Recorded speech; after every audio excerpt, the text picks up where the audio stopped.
Welcome to The Explainer. Today, we're diving into a really fundamental change in India's tax laws, all thanks to the new Income Tax Act 2025.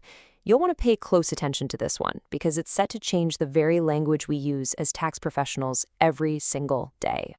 You know, for decades, our entire world has revolved around two concepts, right?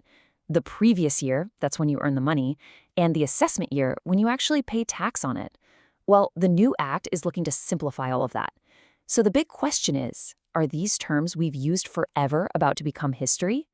All right, so here's our game plan. We'll start by looking at this new era of taxation. Then we'll say a proper goodbye to the old PY/AY system. We'll break down the new Section 3, see what it means for new businesses, cover the practical compliance stuff, and then, of course, we'll wrap it all up with the key takeaways. So let's kick things off with our first section, a new era in taxation. To really get a handle on this change, we have to start with the new law that's making it all happen, the Income Tax Act 2025. So this new act, which kicks in on April 1st, 2026, has a really clear mission to simplify and clean up our direct tax laws. And one of the very first things it does is redefine the most basic concept of all, the time period for taxation itself. Now for our second section. And honestly, this is the big one. We are officially waving goodbye to previous year and assessment year. Instead, we're welcoming a single, much more intuitive term. I mean, just look at the difference here. On the left, under the old 1961 Act, you had two definitions you had to constantly keep in your head. It could get confusing. But on the right, the new 2025 Act just cuts through all that noise and gives us one simple concept: the tax year. It's a really smart move to just get rid of that old ambiguity. Okay, so what does the new law actually say? Let's get into the nitty-gritty and break down the new Section 3 of the Income Tax Act 2025. The wording here is just crystal clear. Section 3, subsection 1, tells us that the tax year is simply the 12-month period that starts on April 1st. It's direct, there's no room for confusion, and it creates one single standard for the whole act. So here's the bottom line. The time when you earn your income and the time when that income is assessed are now the exact same period. We're just calling it the tax year. That whole mental exercise of mapping a previous year to an assessment year, yeah, that's officially over. Okay, that sounds simple enough for most cases. But you're probably wondering, what happens when a business gets started halfway through the year? Does its first tax period run for a full 12 months? Well, the Act has a very clear exception for exactly this situation. Let's make this super practical. Imagine a new company, let's call it ABC Corp, gets set up on October 1st, 2026. Its very first tax year is not a full 12 months. According to Section 3.2, it just runs from its start date of October 1st right up to the end of the financial year on March 31st, 2027. Simple as that. After that first short year, all its following tax years will be the standard April to March cycle.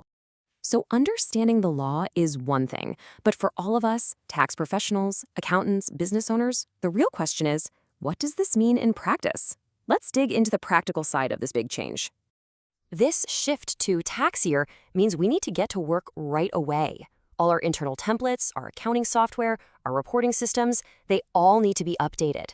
It's also super important to get our teams trained on this new term, so all our filings and letters are consistent. Heck, you might even need to look at old legal agreements that talk about tax periods. And this brings up a huge question, one that I'm sure is on many of your minds. What about Indian subsidiaries of foreign companies? You know, the ones that often follow a calendar year for their global reporting?